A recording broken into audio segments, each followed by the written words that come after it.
का ड्रामा होने वाला है द डबल ड्रामे का एपिसोड नंबर 9। एपिसोड की स्टार्टिंग में हम देखते हैं कि सन यूरोंग की बहन बताती है अपने भाई से कि तुम्हें पता है क्या, जो चियांगली है ना उसने एक शर्त लगाई है। वो कहते हैं क्या शर्त है? वो बताती है कि हाँ, वो भी ली लियांग से। उसे नहीं पता है क्या कि ली लियांग कितना घमंडी और कैसा व्यक्ति है।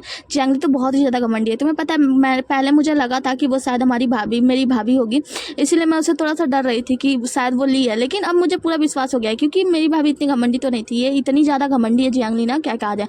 मतलब वो ली लियांग से वो जाके शर्त लगा रही है। क्या होगा, इसका बुद्धि भ्रष्ट हो गया है क्या? मतलब ये बहुत ज़्यादा बुरा भला बोल रही होती है चियांगली के बारे में। सन यूरोंग कहता है कि अब तुम्हारा काम खत्म हो गया तो तुम यहाँ से जा सकती हो। वो कहती है कि लेकिन भाई, मैं पूछ रही थी कि आप अपने कमरे में वापस जाना चाहोगे? कई दिन से आप यहीं रह रहे हो, मतलब पढ़ाई कक्ष में ही रह रहे हो। अब अपने कमरे में चले जाओ तो कैसा रहेगा? अगर आपको नहीं जाना तो आप एक काम करना, चाबी दे दो, क्योंकि आपने उसी वक्त से कमरे को बंद कर रखा है। चाबी दे दो, मैं और माँ नौकरानी से कह के कमरा साफ करवा देते हैं। तो सन यूरोंग कहते हैं नहीं, इसकी कोई ज़रूरत नहीं है, जा सकती हो यहाँ से। वो कहते हैं क्या हुआ भाई, ऐसा तो नहीं कि आप जियांगली को अपनी पत्नी यूरोंग मतलब ली यूरोंग समझ रहे हैं? आप उसके लिए कुछ फील तो नहीं करते हैं? ऐसा तो नहीं आपके मन में कुछ ऐसी वैसी बात बैठी हुई है?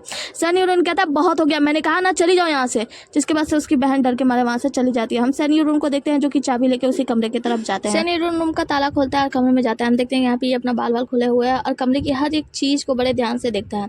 फिर बेड पर से जो बड़ी सी चादर पड़ी होती है उस चादर को हटाता है, मतलब कमरे की खुद सफाई कर रहा होता है एक तरीके से देखा जाए तो। हाँ, तो ये कमरे के सामान को उथल पुथल इधर उधर कर रहा होता है और अपने और ली के साथ बिताए हुए अच्छे पलों को याद कर रहा होता है कि कैसे वो बीन बजा रहा है और उसके साथ जो ली है वो डांस कर रही है। मतलब बहुत ही ज़्यादा अच्छे पलों को याद कर रहा होता है उसके और ली के बीच के पलों को। वो उनके बालों में, मतलब ली के बालों में फूल लगाता है, उसे किस करता है, ये सारी चीज़ें याद कर रहा होता है और यहाँ पे इसे बहुत ही ज़्यादा बुरा लग रहा होता है।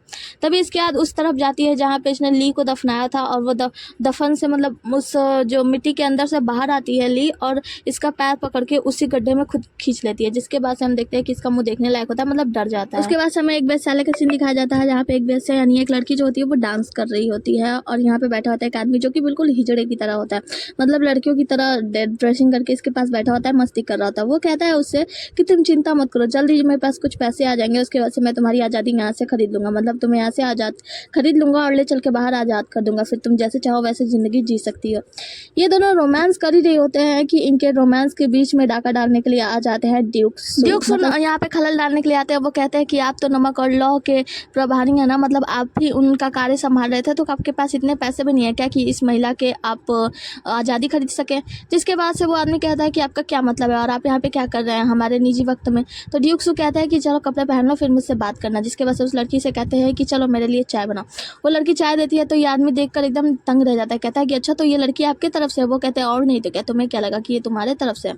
जिसके बाद से ड्यूक्स कहते हैं कि अब सच्चाई बता दो, लेकिन ये हिजड़ा वाला जो आदमी होता है वहाँ से भागने लगता है। ड्यूक्स के चेले चपाटे दोनों जो होते हैं वो उसे पकड़ लेते हैं, कहते हैं कि महाराज वैसे इसे हिजड़ा बनने का शौक है ना बहुत ज़्यादा, तो हमारे पास एक हथियार भी है, तो आप कहें तो हम इन्हें काट के हिजड़ा ही बना देते हैं। वैसे हिजड़ा होता तो ज़्यादा दर्द नहीं होता, लेकिन क्योंकि ये पुरुष है तो इसे दर्द तो बहुत होगा।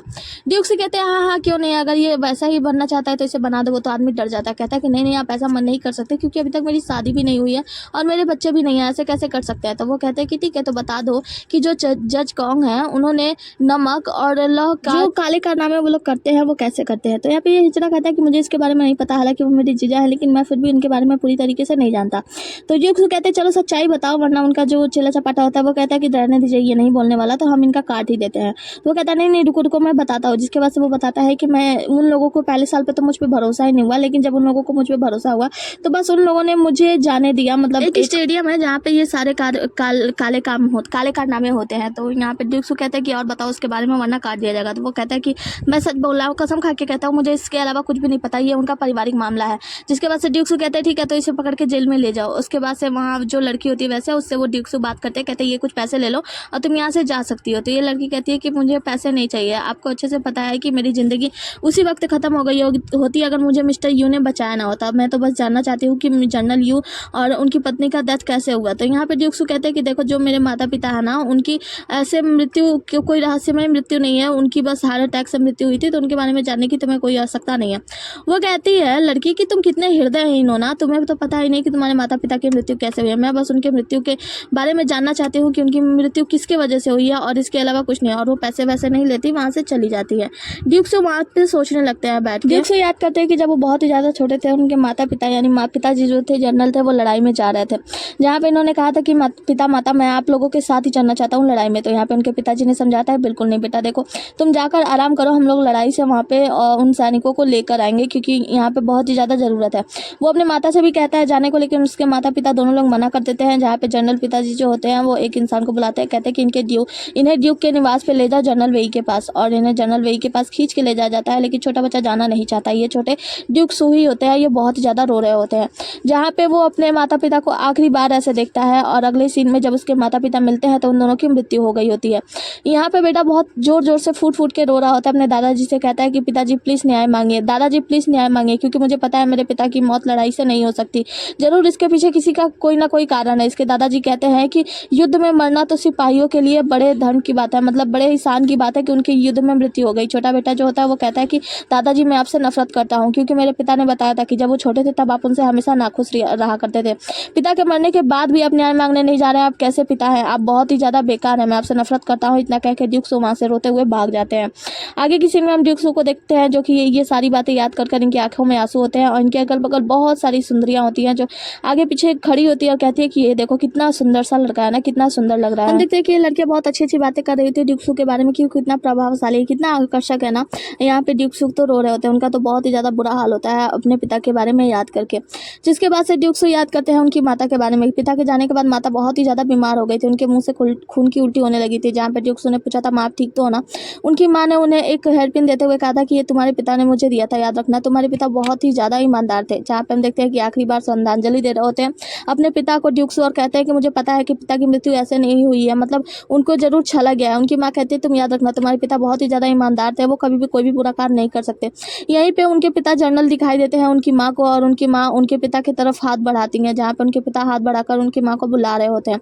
उनकी माँ आगे जाती हैं, लेकिन हाथ पकड़ने से पहले उनकी माँ वहीं पे दम तोड़ देती हैं, मतलब मर जाती हैं, और ड्यूक्सो रोते रह जाते हैं, छोटे बच्चे ड्यूक्सो। जहाँ आज हम देखते हैं कि ड्यूक्सो बहुत ही ज़्यादा रो रहे होते हैं अपने माँ की उसी हेयर पिन को लेकर। यहाँ पे ड्यूक्सो इस हेयर पिन को लेकर बहुत ही ज़्यादा परेशान होते हैं, मतलब सैड होते हैं, याद कर रहे होते हैं अपने माता पिता को। दूसरी तरफ उनके चले चपाटे आते हैं तो वो बताते हैं कि हमने उनके थिएटर का पता किया है, थिएटर में उनका आना जाना काफ़ी समय से लगा रहता है, तो आप कहें तो हम और आगे जांच करें और कल चल के थिएटर में ही देखें कि आखिर क्या होने वाला है।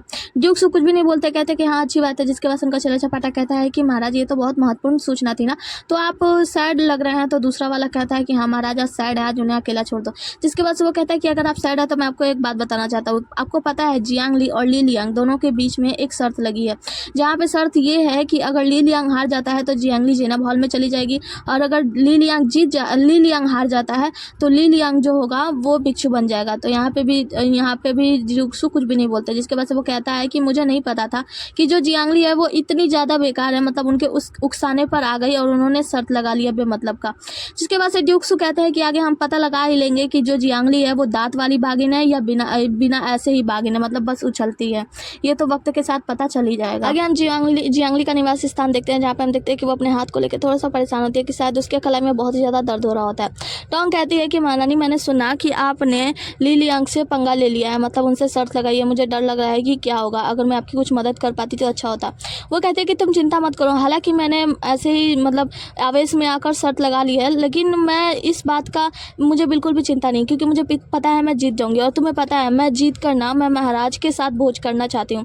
तो टोंग कहती है कि आप ऐसा क्यों करना चाहती है। वो कहती है मैं पता लगाना चाहती हूँ कि आखिर सैन यूरन के पीछे कौन है, और हाँ जब मैं जीत जाऊंगी ना, अव्वल नंबर पे मतलब फर्स्ट नंबर पे आ जाऊंगी, तो जियांग ली निश्चित रूप से इस दुनिया में सबके सामने एकदम अच्छा छवि लेकर आएगी, अच्छा छवि उभर के आएगा, जिससे कि सभी लोग बात करेंगे कि जियांग ली बहुत ही ज़्यादा अच्छी है। और मैं जियांग ली का नाम साफ करना चाहती हूँ पूरी तरीके से, और मैं पता लगाना चाहती हूँ कि सैन यूरोन के पीछे कौन है, मतलब सैन यूरोन ने किसके कहने पे मुझे जिंदा गाड़ दिया था वगैरह वगैरह।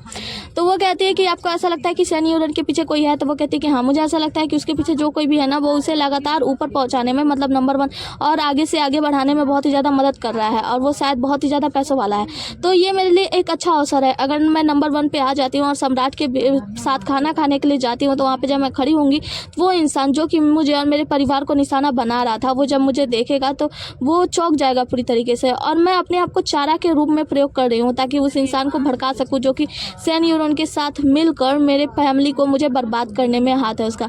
मैं बस सारी सच्चाई पता लगाना चाहती हूँ, इसीलिए मैं नंबर 1 यानी फर्स्ट पे आना चाहती हूँ। आगे हम प्रिंसेस वार्निंग के महल का सीन देखते हैं, जहाँ पे हम देखते हैं कि सैन यूरोन कुछ सुरेख वगैरह मतलब लेख वगैरह लिख रहे होते हैं। तो प्रिंसेस वार्निंग आती है, कहती है कि तुम क्या लिख रहे हो। वो कहती है कि मैं लेख लिख रहा हूँ, क्या आप भी लिखना चाहेंगे तो आइए।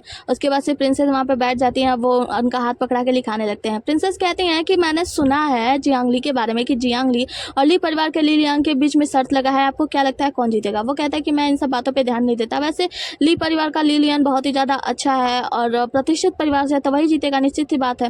वो कहते हैं कि तुम्हें तो झूठ बोलना भी नहीं आता। यहाँ पे गुस्सा होने लगती है और उन्हें पूरी तरीके से सेड्यूस करने की कोशिश करती है। कहती है तुम बताओ, मुझे गुस्सा दिलाता है तो मुझे कैसे खुश कर सकते हो तुम। तो वो कहता है माफ़ कर देना। तो वो कहती है तुम्हें क्या लगता है तुम माफ़ी मांगोगे तो मैं खुश हो जाऊंगी। जिसके बाद से प्रिंसेस वार्निंग पूछती है कि वैसे तुम्हें क्या लगता है जियांगली कितनी खूबसूरत होगी। तो वो चुप हो जाते हैं, कुछ नहीं बोलते। वो कहती है कि अच्छा तुम बोलना नहीं चाहते, मतलब वो खूबसूरत है ना। तो वो कहता है कि मैं ऐसे वैसे इधर उधर की लड़कियों पर ध्यान नहीं देता। वो कहते हैं कि हाँ ध्यान क्यों भी दोगे, वैसे तुम तो उससे 2-2 बार मिले हो ना, तो उसकी खूबसूरती को तो तुमने निहारा ही होगा। फिर कहते हैं कि खैर ये सब बातें छोड़ो, तुम मुझे बहुत ज़्यादा गुस्सा दिलाते हो। और उसके ऊपर पैसा फेंकते हुए कहती है कि ये पैसे लो और ले जाकर जियांगली के ऊपर मेरा दाव लगाओ। और इसके बाद से नाचते हुए यहाँ से वार्निंग चली जाती है। उनको तो यहाँ पे बहुत ही ज़्यादा गुस्सा आता है। पहले तो वो पैसे फेंकने जाता है, फिर रख लेता है, सोचता है कि अरे यार करना तो पड़ेगा। अगले दिन में हम पिता जियांग को देखते हैं जो कि बहुत ही ज़्यादा गुस्से में होता है। कहते हैं कि बेतुका कितना अपमानजनक बात है, वो ली लियान से ऐसी शर्त कैसे लगा सकती है, मतलब वो कितनी बिगड़ैल हो गई है, कितनी ज़्यादा शरारती है, मतलब इतना ज़्यादा गंदा व्यवहार। मुझे समझ नहीं आ रहा उसके साथ क्या करना, उसे सबक तो सिखाना ही होगा।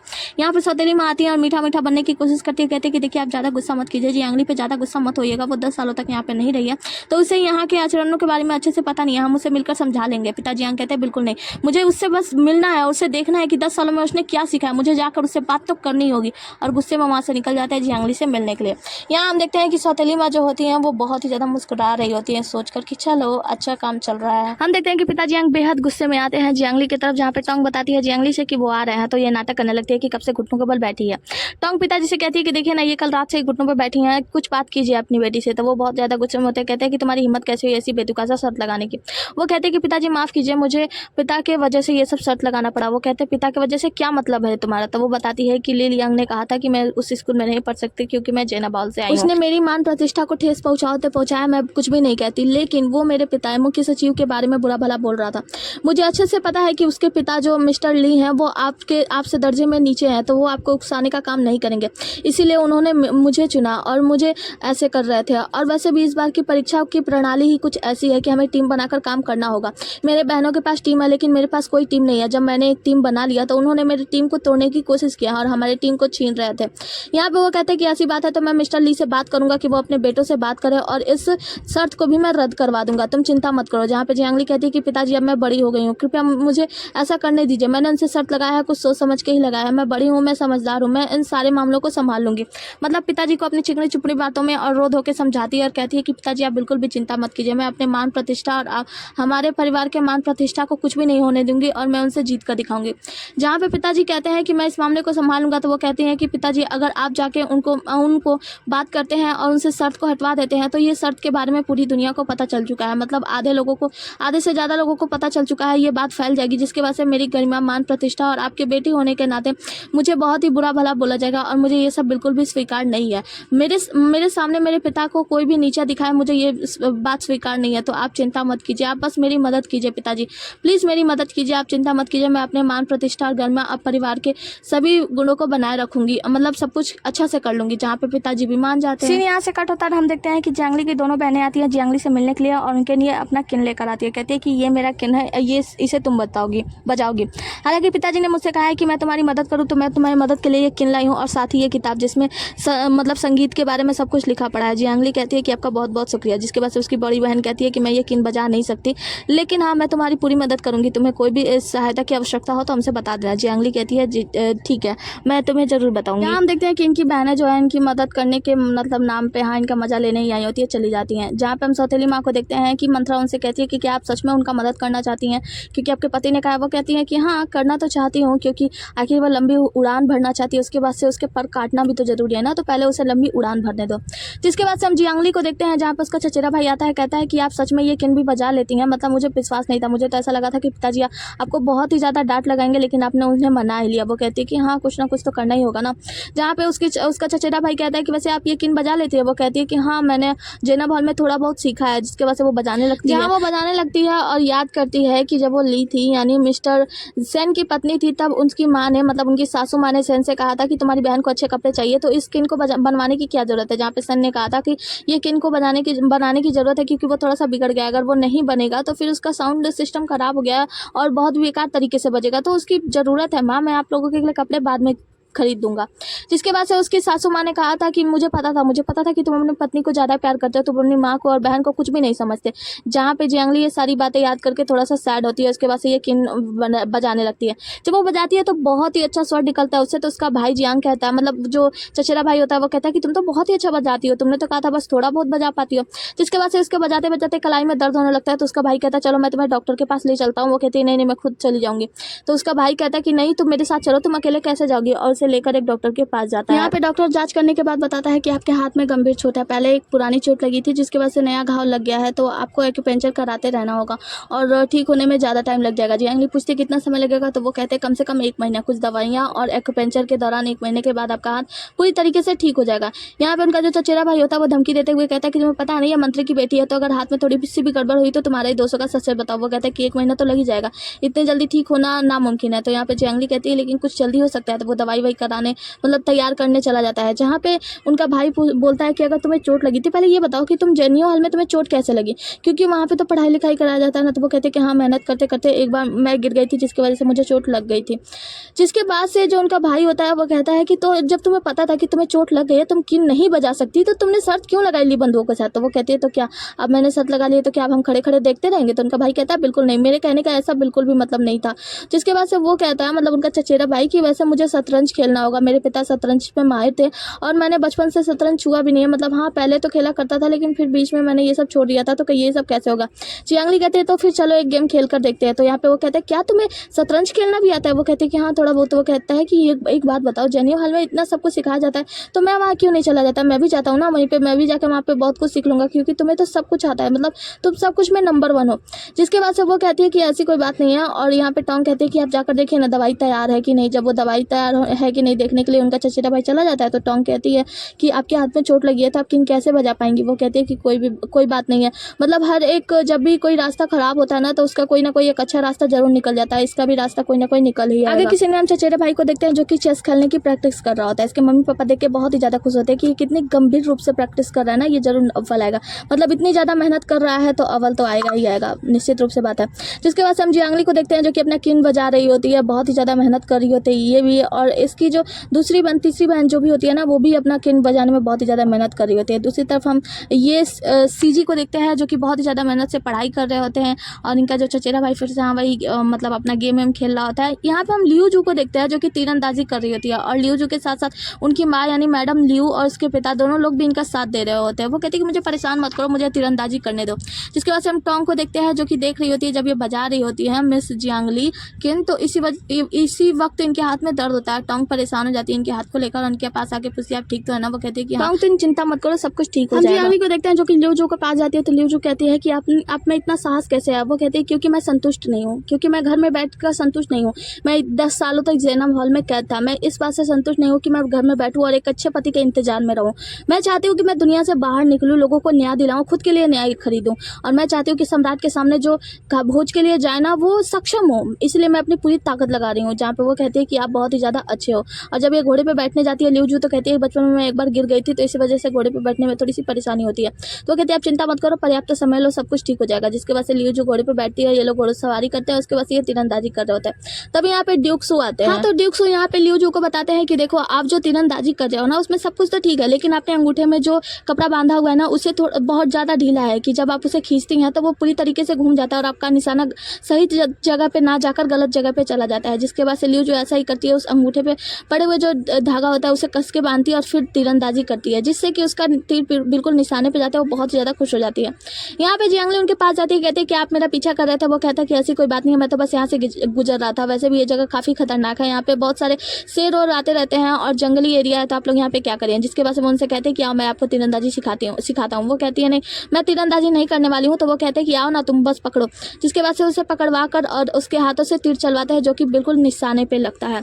जब निशाने पे पे लगता है तीर तो जियांगली जो होती है वो बहुत ज़्यादा खुश हो जाती है, कहती है कि वाह मैंने निशाना एकदम सही लगाया। जिसके बाद से वो कहते हैं कि ठीक है आप दूसरा तीर लगाओ, दूसरा तीर से निशाना लगाओ। वो कहती है नहीं ऐसा नहीं करना, तो वो कहता है नहीं करो। जिसके बाद जब वो करने जाती है तो उसके कलाई में दर्द होने लगता है और यहाँ पे ड्यूक्सू कहते हैं कि हो गया ना, मतलब तुम्हारी कलाई में क्या हुआ। वो कहती है कुछ नहीं बस थोड़ा सा दर्द है। वो कहते हैं कुछ नहीं तो आप आइए मेरे साथ, मैं आपका दवाई करा देता हूँ। वो कहता है कि नहीं, वो कहती है नहीं मुझे नहीं जाना, मैंने डॉक्टर को दिखाया, डॉक्टर ने बोला जल्दी ठीक हो जाएगा, चिंता करने की कोई बात नहीं है। तो वो कहते हैं कि डॉक्टर ने कहा कि 1 महीने में ठीक हो जाएगा, तो क्या आप 1 महीने तक इंतजार कर सकती हैं।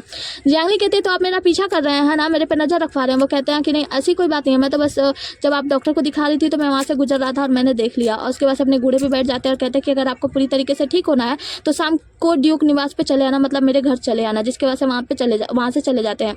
यहाँ पे जियांगली की जो दोस्त लिू जो होती है वो आती है और कहती है कि क्या हुआ, ड्यूक्सू ने आपके लिए मतलब कुछ खराबी कर दी क्या, मतलब वो ऐसा वैसा क्यों बोले थे, आपको अपने निवास पे बुला रहे थे। देखो ड्यूक्सू ने हमारे यहाँ पे मदद की थोड़ी सी, लेकिन इसका मतलब ये नहीं है वो बहुत ही ज़्यादा अच्छे हैं, मतलब मुझे उनके लक्षण कुछ अच्छे नहीं दिखाई देते, तो आप उनके महल में बिल्कुल भी मत जाना। वो कहते हैं कि हाँ तुम चिंता मत करो, मैं नहीं जाने वाली हूँ, और मुस्कुराती है। आगे की सीन में जो होता है जियांगली क्वीन बजा रही होती है तो टोंग आती है, कहते हैं कि जियांगली मैडम आप थोड़ा सा आराम कर लीजिए। वो कहते हैं नहीं मुझे आराम नहीं करना है क्योंकि समय बहुत ही ज़्यादा नज़दीक है, मुझे जल्दी से प्रैक्टिस खत्म करना होगा। तो यहाँ पे टोंग कहते हैं कि देखिए ना आप लोगों की टीम में जो कोई भी अच्छा क्वीन बजा लेता होगा आप उससे स्विच कर लीजिए, आप उसे बजाने को कह दीजिए। वो कहती है नहीं मैं ऐसा नहीं कर सकती, मुझे जल्दी से जल्दी करना होगा। अगले सीन में हम देखते हैं जियांगली जाती है ड्यूक्सू के निवास पे उनसे मिलने के लिए, तो उनका नौकर चाकर जो भी होता है वो बताता है कि आपको कल मिलने के लिए बुलाया गया था लेकिन आप आ जाएंगे कल। वो आपका ड्यूक्सू आपका इंतजार कर रहे थे लेकिन आज वो थोड़ी अभी आए नहीं है। तो वो कहते हैं वो कहती है कोई बात नहीं, मैं उनका इंतजार कर लूँगी, कल उन्होंने मेरा इंतजार किया था आज मैं उनका इंतजार करूँगी, और बैठ के इंतजार करने लगती है। जिसके वजह से शाम का समय हो जाता है। तो यहाँ पे उनका चेहरा चपाटा जो होता है ड्यूक्सू का वो आता है, कहते हैं चल अंदर चलिए। वो उठती है लेकिन कहती है कि मेरे पैर सुन्न पड़ गए हैं। तो वो आते हैं उनका हाथ पकड़ के लेके जाते हैं अंदर, जहाँ पे ड्यूक्सू अंदर मांस पूज रहे होते हैं, उन्हें देते हैं खाने के लिए।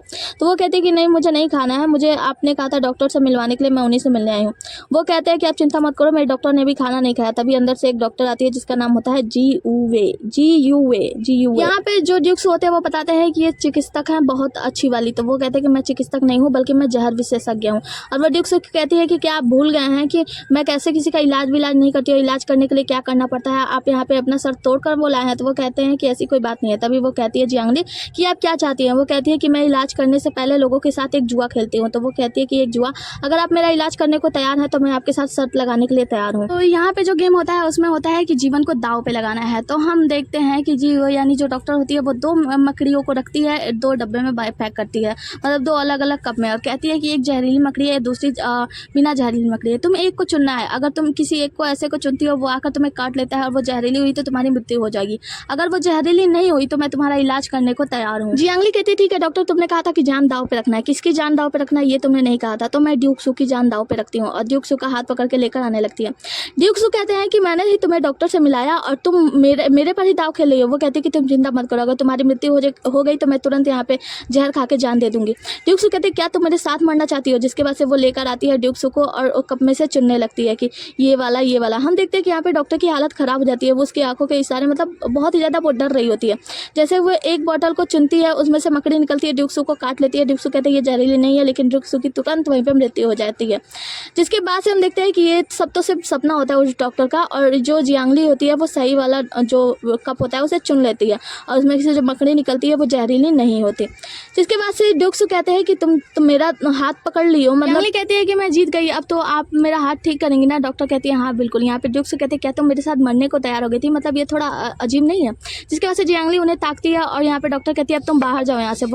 वो जाते जाते कहता है ड्यूक्सू कि वैसे वो मेरे साथ मरने को तैयार हो गई थी। डॉक्टर कहते हैं जल्दी जाओ ना यहाँ से, जहाँ पे ड्यूक्सू बाहर चले जाते हैं। डॉक्टर कहते हैं वैसे तुमने अनुमान कैसे लगा लिया कि वो जहरीला मकड़ी दूसरे वाले में था। तो वो कहते हैं कि क्योंकि मुझे आपकी आंखों में दिखा, आपको पता है आपने जब ड्यूक्सू को देखा तो मुझे पता चल गया कि आप ड्यूक्सू से प्यार करती हैं और आप उन्हें कभी मरने नहीं देती, इसीलिए मैंने पता लगा लिया। वो कहती है ऐसा मत बोलो, झूठ मत बोलो वरना मैं तुम्हें मार डालूंगी अभी इस जहरीले मकड़ी से। वो कहती है कि देखो जब स्त्रियां प्यार करती हैं किसी पुरुष से ना तो वो अपनी भावनाओं को छिपा नहीं सकती, बस यही कारण था। जिसके बाद से उनका हाथ जांचती है और डॉक्टर बताती है कि ये दवाई बहुत ही ज़्यादा कठिन है, मतलब आपको चोट लगी है और बहुत ही गहरी पीड़ा है और आपके इलाज के दौरान आपको बहुत ही ज़्यादा गहरी पीड़ा होने लगेगी, रात की नींद भी हराम हो जाएगी।